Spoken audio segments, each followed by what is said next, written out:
Muqaddas Qur'oni Karimni 4dan biriga to'g'ri keladigan suraning nomi nima?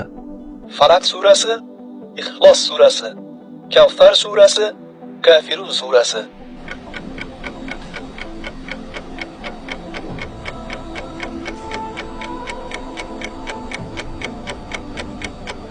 To'g'ri javob Kafirun surasi.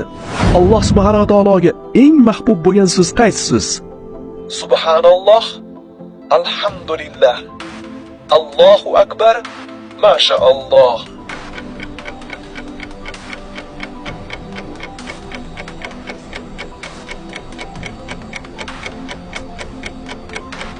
To'g'ri javob alhamdulillahi. Muqaddas Qur'oni Karimdagi qaysi surani o'qiganida ana shu uydan shayton qochadi?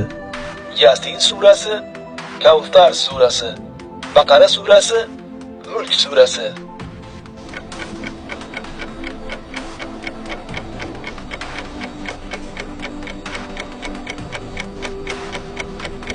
To'g'ri javob Baqara surasi.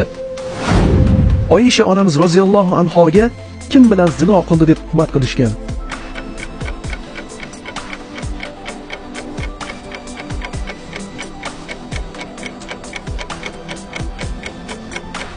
To'g'ri javob Safon ibn Muattal. Halilulloh nomi bilan mashhur bo'lgan payg'ambar kim edi?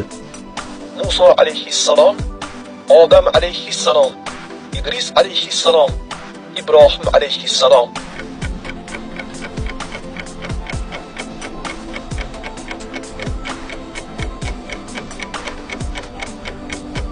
To'g'ri javob Ibrohim alayhissalom. Qaysi namozning 2 rakat sunnati dunyo va undagi barcha narsalardan yaxshiroqdir? Peshin namozining 2 rakat sunnati, bomdod namozining 2 rakat sunnati, shom namozining 2 rakat sunnati hamda xufton namozining 2 rakat sunnati.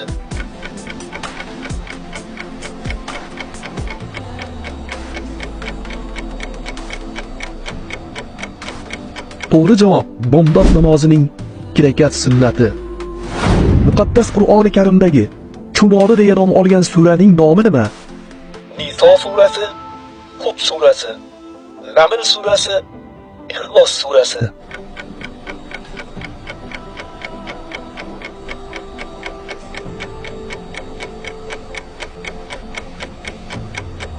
To'g'ri javob Naml surasi. Kimning kulgisi ko'paysa, uning hurmati kamayadi. Umar ibn al-Xattob roziyallohu anhu.